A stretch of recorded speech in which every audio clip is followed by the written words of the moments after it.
queridos amigos do Seara de Luz, Jesus nos abençoe, nos dê paz. Queria agradecer pelo convite para estarmos juntos mais uma vez nessa doutrinária virtual. Queria também saudar a todos aqueles que, não sendo exatamente do Seara de Luz, mas em algum instante vão assistir esse vídeo. Que todos recebam a nossa gratidão. O tema proposto pela casa para esse sábado de carnaval, um sábado de carnaval, é um tema muito interessante: servir com alegria. E nós vamos aqui fazer algumas breves considerações sobre esse tema, na base das lições de Emmanuel, de Jesus, naturalmente, e de tudo que nós estamos podendo perceber dentro do trabalho que nós realizamos, na casa espírita, fora da casa espírita, para aqueles que não são espíritas, mas que também podem se valer dessa reflexão para servirem. Então, quando nós pensamos na ideia de servir, nós pensamos na ideia de tornar-se útil a Deus, sendo útil às pessoas. Olha aí, esse me parece que é o ponto central, daquele que serve, daquele que realiza um serviço, naturalmente serviço nessas linhas espirituais, porque há serviços profissionais. Estou falando nas linhas da realidade espiritual, da ética moral. Então, tornar-se útil, que é um trabalho. O serviço é um trabalho, Então, quando nós vamos no Livro dos Espíritos, encontramos lá a lei de trabalho, Kardec pergunta o que é trabalho, e aí os Espíritos respondem: é toda ocupação útil. Então, tornar-se útil é realizar um trabalho, é servir, e servir a Deus, e servir a Deus, servir a Deus servindo ao próximo, porque é o que Deus quer que façamos. Se nós observarmos Jesus, ele vai dizer isso, ele vai dizer assim: o Filho do Homem não veio para ser servido, mas para servir. Mas para servir.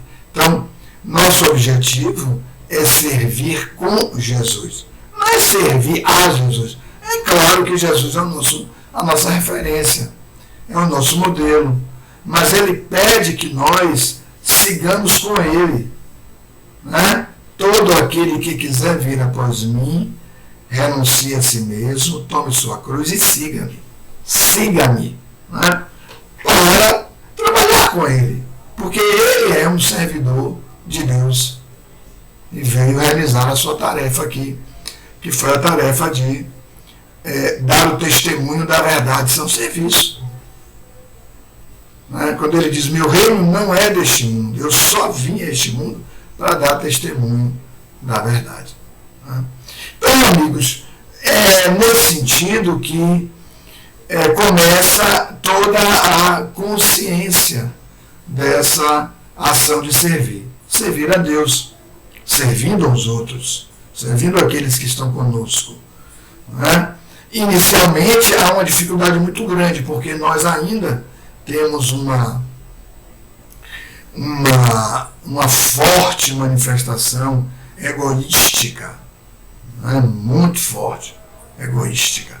Então, tudo é mais para nós do que para o outro. Mas aqueles que já têm uma proposta dessa ação de servir já começam a repartir um pouco aquilo que possuem, coisas físicas, mas também repartir outros recursos que não são físicos, como a sua atenção, né, para outros, se importar com as outras pessoas, repartir o seu tempo, a sua energia. Né? Enfim, repartir aquilo que se é. Né? Então é nesse sentido que nós vamos inicialmente tendo dificuldades, mas fazendo o que se aprende a fazer. Ninguém serve por um processo teórico. Você até elabora roteiros, você até faz programação, você até compõe um quadro da agenda, de tudo que você... Mas você tem que fazer. Porque é fazendo que se aprende a fazer. Não é assim? Na experiência humana, em tudo é assim, até na vida profissional. Né? Um cirurgião que não opera, não, eu sou um grande cirurgião, mas eu já li todos os compêndios, todos os tratados sobre cirurgia.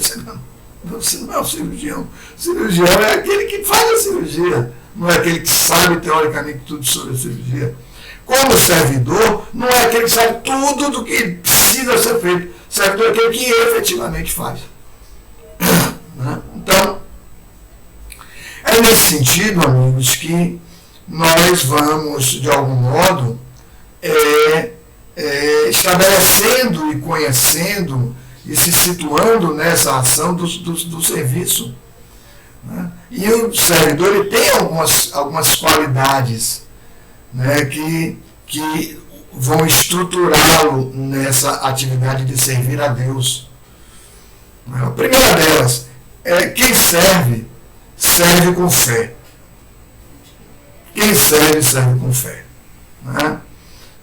E eu separei um trechinho aqui, vou ler para vocês, um trechinho do livro Pão Nosso. Pão Nosso, de Emmanuel, a psicografia de Chico Xavier, no capítulo 9, ele vai intitular Homens de Fé. Olha bem, ele toma de uma passagem que está no Evangelho de Mateus, capítulo 7, versículo 24. Todo aquele, pois, que escuta estas minhas palavras, aí é o finalzinho do sermão, né? Finalzinho do sermão não tem. Todo aquele, pois, que escuta estas minhas palavras e as pratica, assemelhá-lo-ei ao homem prudente que edificou a sua casa sobre a rocha. Correto? Aí Emmanuel faz um comentário, eu não vou ler o capítulo todo, vou ler só 2 parágrafos que nos interessam. Emmanuel diz assim: os grandes pregadores do Evangelho sempre foram interpretados à conta de expressões máximas do cristianismo, na galeria dos tipos veneráveis da fé. Olha a fé aparecendo aí. O título do capítulo é Homens de Fé. Entretanto, isso somente acontece quando os instrumentos da verdade efetivamente não olvidaram, quer dizer, esqueceram, a vigilância indispensável ao justo testemunho. Testemunhar é viver. Né?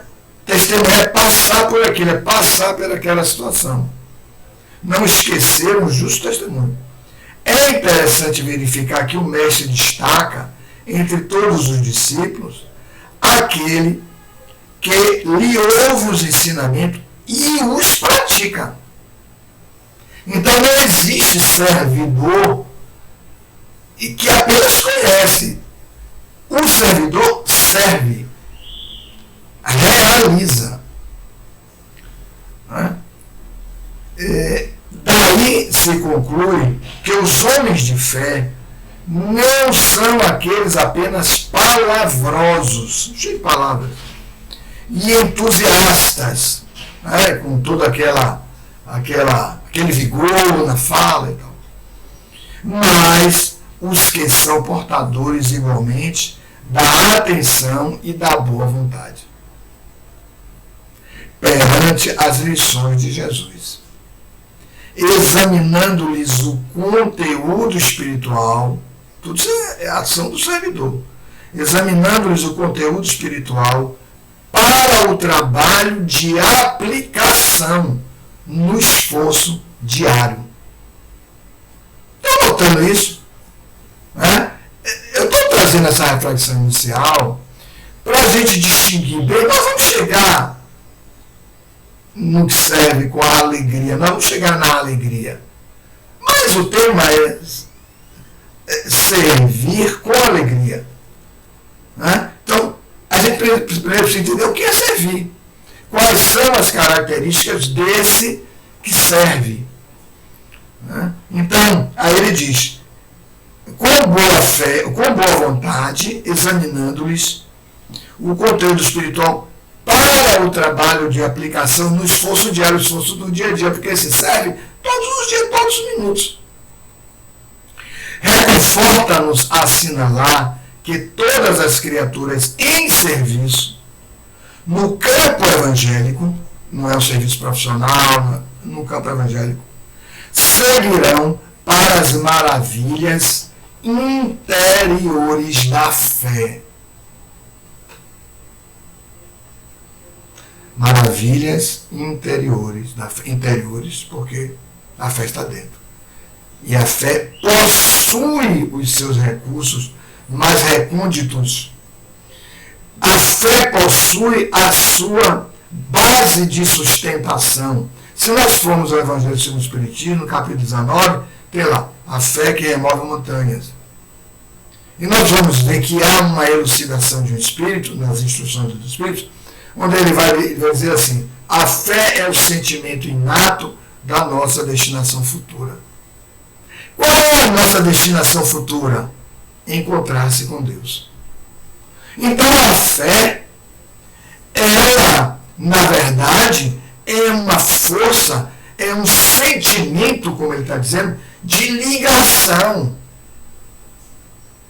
De ligação a Deus. Deus se torna para todos nós uma espécie de meta. Mas não é uma qualquer meta, é a meta. Meta nós temos muitas, né? Mas a meta é Deus. A meta é Deus. Isso é tão forte, mas isso é tão consistente e patente, e por isso que Jesus se refere o tempo inteiro no Evangelho. Deus, ver a Deus, reino de Deus, buscar a Deus, Deus, Deus, Deus, Deus o tempo inteiro. Não sou eu quem faz, não sou eu, não é de mim que faço essas obras, mas são obras daquele que me enviou. Veja como ele se põe como instrumento.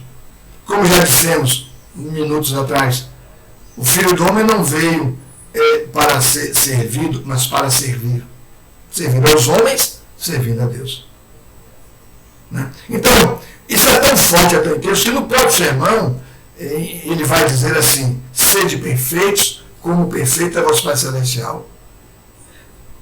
Olha que só é uma coisa até que é difícil de se compreender, mas note o que ele está dizendo. Ser perfeito como Deus é perfeito, é necessário que se sirva, porque Deus é o provedor de tudo no universo, de todas as coisas. Então, se servimos a Deus, na verdade, que devemos pretender fazer com que, através de nós, se veja Deus. Através de nós, Deus se manifeste. Para usar uma linguagem mais comum.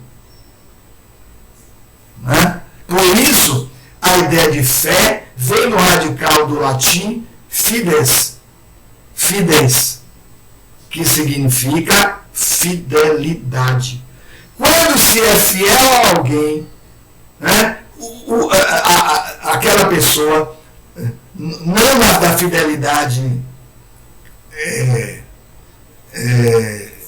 sexual, da fidelidade de outros, mas quando se é fiel a Deus ou a alguém, nós tentaremos reproduzir aquilo que representa o ideal daquela pessoa. Aquilo que representa o ideal de Deus, no nosso caso, né? Estamos falando da questão religiosa. Aquilo que representa o ideal de Deus. Olha aí. Não é? Então, no próprio sermão, Jesus vai dizer lá na abertura do sermão, nas bem-aventuranças, bem-aventurados, felizes, os pacificadores, porque serão chamados filhos de Deus. Filho é aquele que descendemos de Deus. É como se nós escolhêssemos não a nossa persona, não dar às pessoas a nossa persona, aquilo que pensamos, que entendemos, que estabelecemos como verdade, mas a verdade de Deus. Eu não sei se eu estou deixando claro isso. Então, quem serve, nós não vamos ficar aqui nos atendo muito a fé, porque a palestra não é sobre fé, mas quem serve tem a fé, tem esse sentimento. Neste mesmo parágrafo ele vai dizer: a fé é o sentimento inato da nossa destinação futura, nos vinculando a Deus. Claro que há metas intermediárias, mas depois elas vão sendo suprimidas, vão sendo afastadas, porque nós vamos concluindo que essas metas elas são mais materiais do que espirituais no seu sentido mais profundo. Que a meta espiritual básica, essencial, profunda, real, é dirigir-se a Deus, encontrar-se com Deus. E para isso, servir a Deus. Mas ele diz, outro segmento, ele diz, é a consciência, a fé no homem é o sentimento inato da sua destinação futura. Ponto, segmento. É a consciência, aí ele está dizendo, de que se é portador de potencialidades que se encontram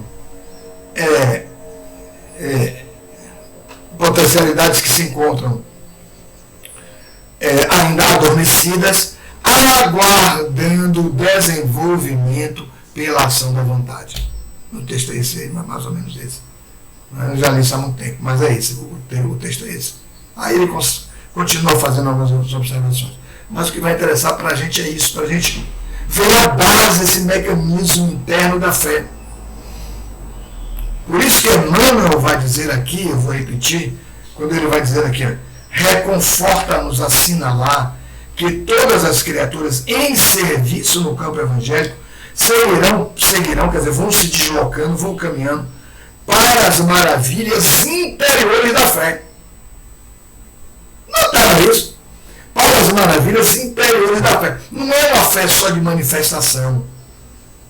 Não é aquela fé como era vivida naquele tempo de Jesus. As pessoas oravam para fora, para todos verem. Não era assim? Não, mas era uma fé.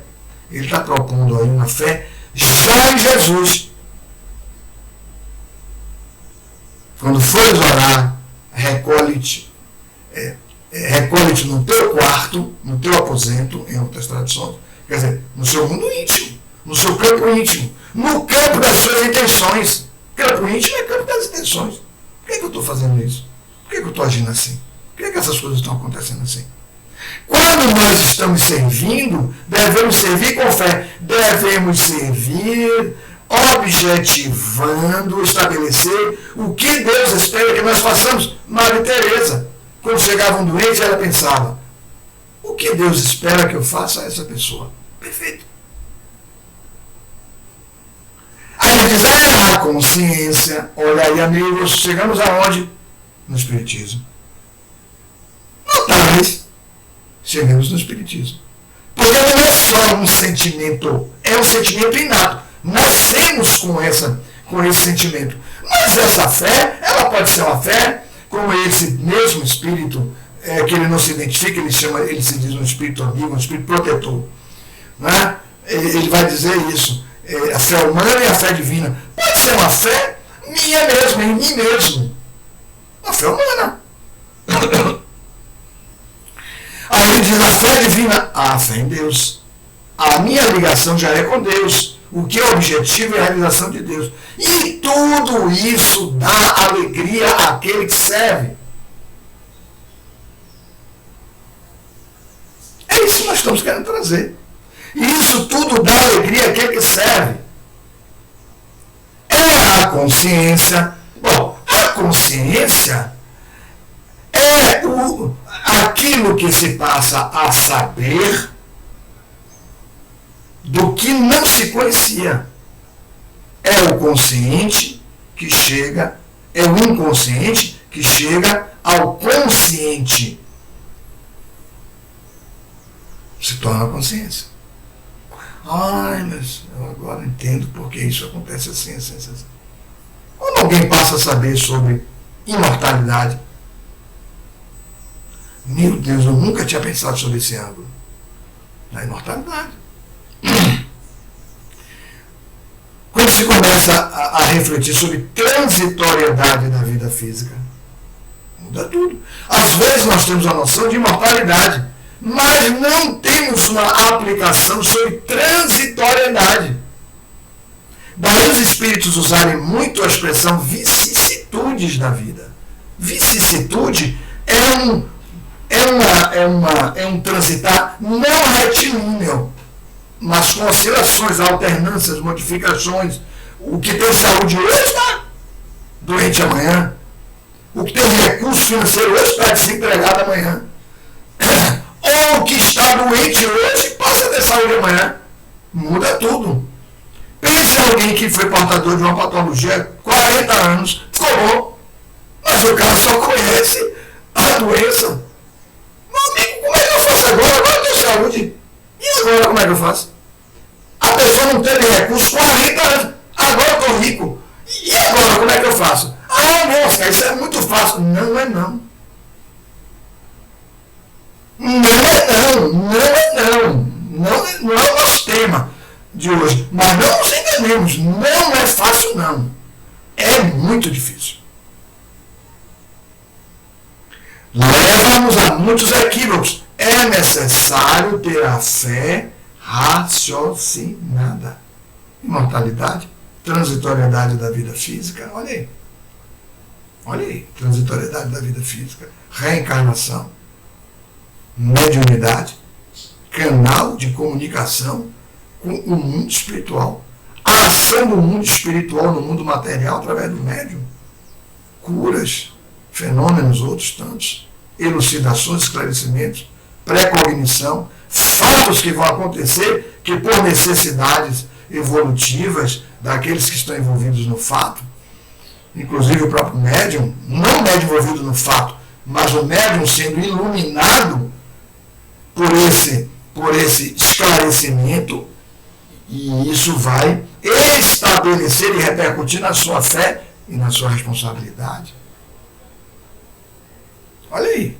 E outras tantas estruturas, mundos, pluralidade de outros mundos, desculpem, eu estou com a garganta bem afetada, pluralidade de outros mundos, de mundos habitados, olha aí, e não habitados, porque há mundos que não estão habitados ainda.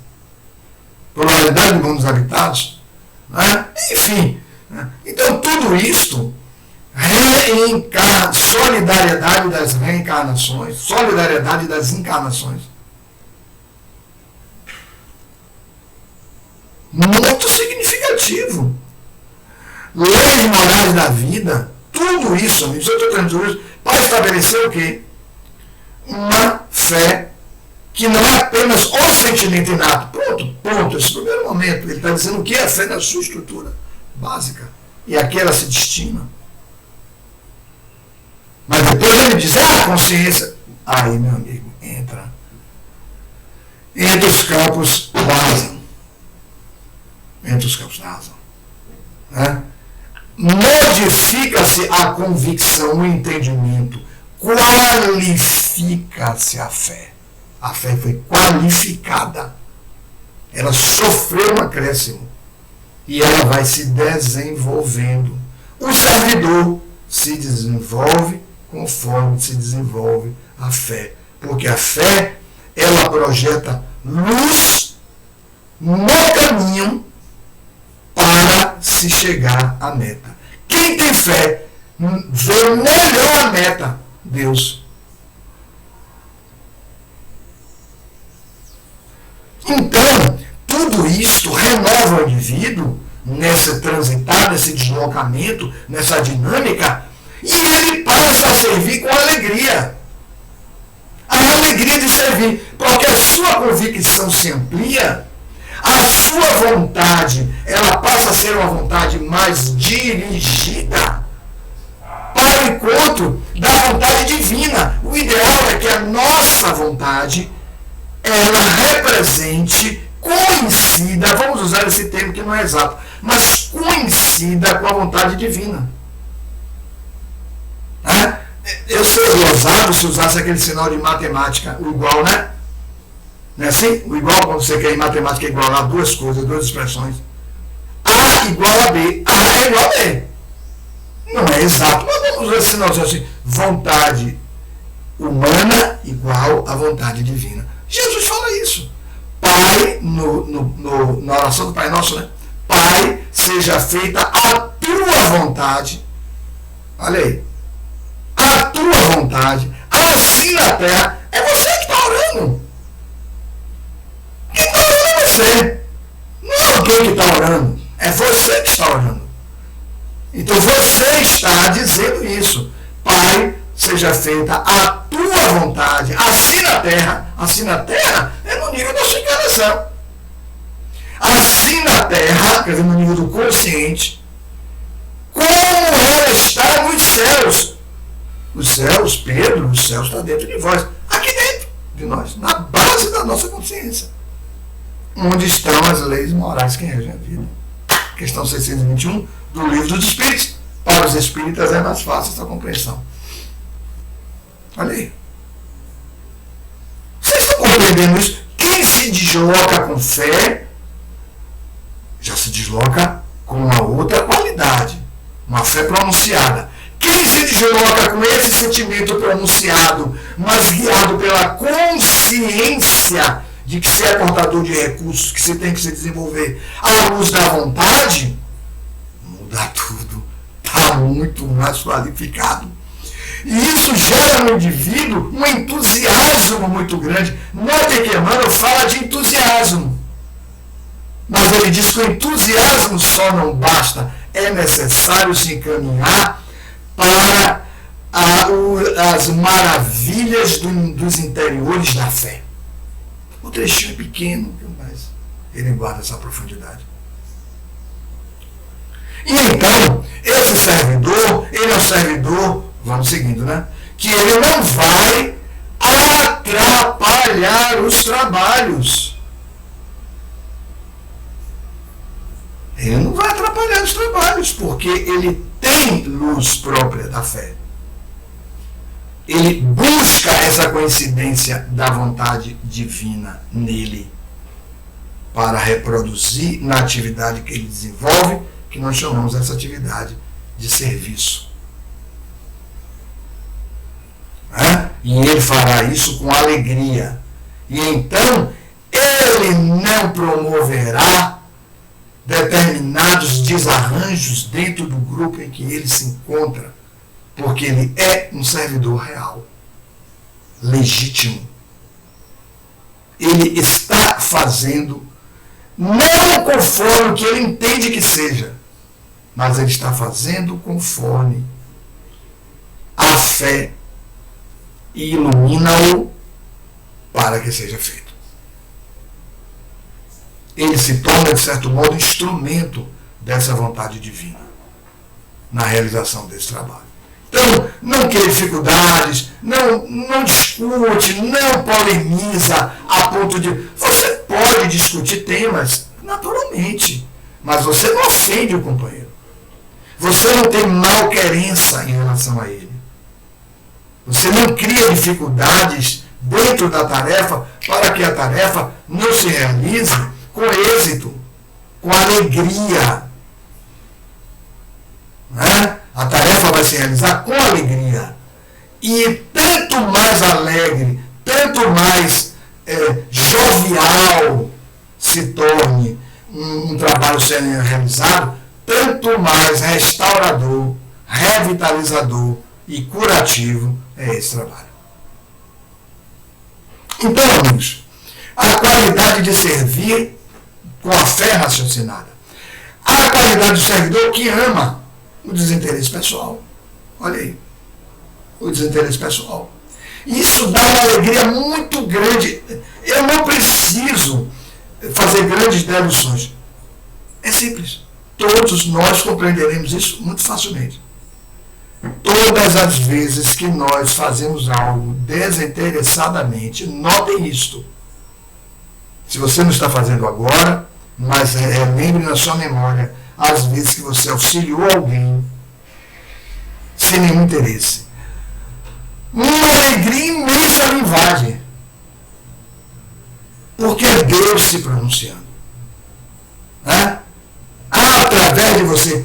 E essa ação de amar, ela é restauradora do seu psiquismo, das suas energias, do seu corpo. Há uma restauração corporal. Às vezes você até está tendo perdas financeiras, mas você quer fazer aquilo para auxiliar aquela pessoa. Olha que eu estou usando a expressão auxiliar.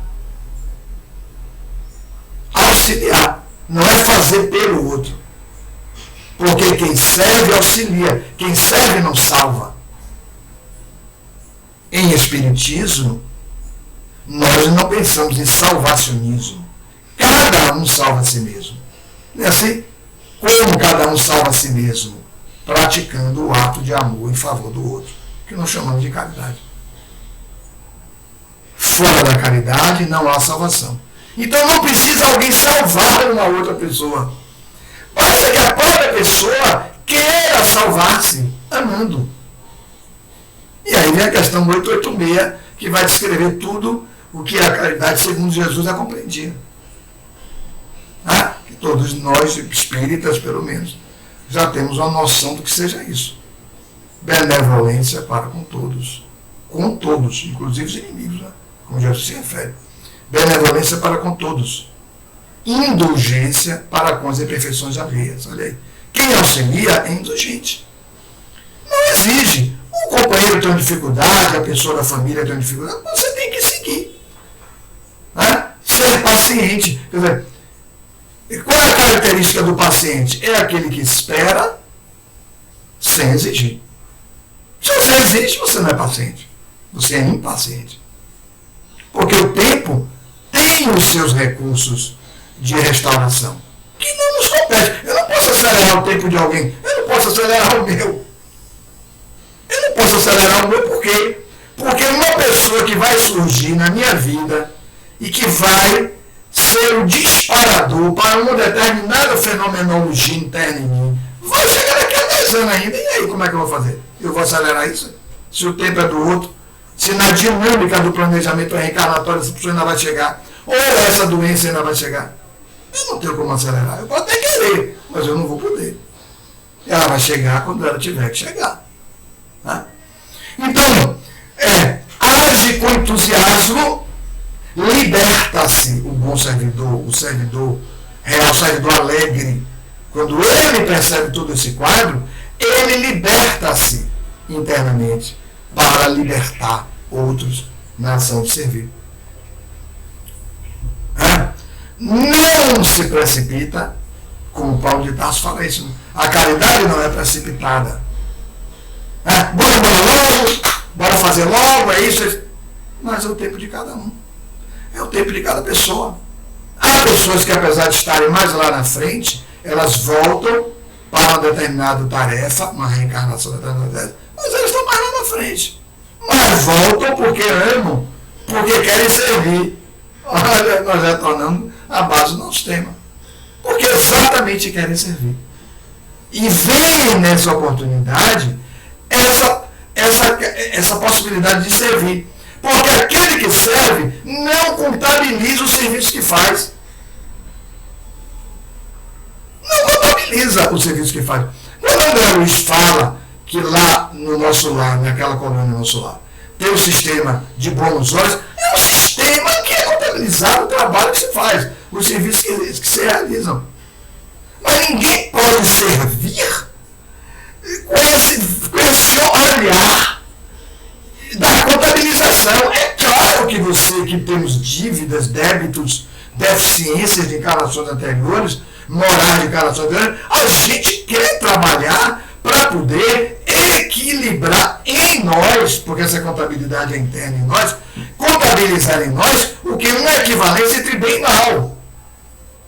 O que caracteriza o mundo de regeneração para o qual estamos estruturando? Alguns dizem assim, nós estamos indo, não estamos indo para lugar nenhum, não existe ir para o mundo de regeneração.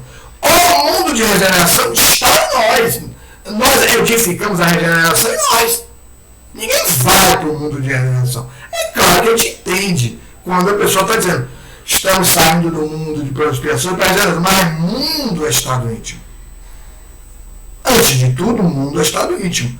Quando esse estado íntimo se edifica, nós vertemos esse estado e nós socializamos isso. Aí nós estamos falando do coletivo, mundo de provas e expiações. Quer dizer, mundo, sociedade, coletividade de provas e expiações. Né? Divaldo balançando até agora já lançou, né? Mundos regenerados, dentro desse trabalho que ele vem divulgando aí na transição planetária, mas não é uma obra de Manuel Filomeno de Miranda, não, é uma obra de Joana de Anjos de Medo. Mas enfim, então, não contabiliza. Então, aquele que é alegre, né, aquele que é alegre, servindo, ele é a pessoa que vai conduzir a espontaneidade em cada tarefa. Vai fazer com alegria, com entusiasmo. Não significa dizer se exceder, não significa dizer euforia. Né? A alegria não é euforia, as pessoas são eufóricas. Que há um certo desequilíbrio até na pessoa. Um eufórico é alguém que sofre um certo distúrbio de humor. E nesse distúrbio de humor do eufórico está um conteúdo de exigência, de não espontaneidade, de rigor. Não, fulano, você vê, olha que coisa, é aquela alegria o tempo inteiro, ele não deixa que você... Não é isso. Não deixar, não é exatamente isso. Né? Na alegria há uma espontaneidade. Há pessoas que são alegres e não vivem o tempo todo assim, com atitudes espalhafatosas, né? Eu vou usar esse termo aqui, espalhafatosas. São pessoas alegres. Traduzem a jovialidade e fazem propostas sempre para a construção de um estado melhor, de um estado mais rico emocionalmente, para as pessoas, dentro do seu trabalho, dentro de suas tarefas, e etc. Então, amigos, é isso aí. Né? São algumas breves reflexões sobre esse tema. Espero que tenha colaborado aí com os companheiros do Seara de Luz, queridos companheiros do Seara de Luz, na reflexão sobre esse tema. Tá bom? Jesus nos abençoe e guardemos sempre paz.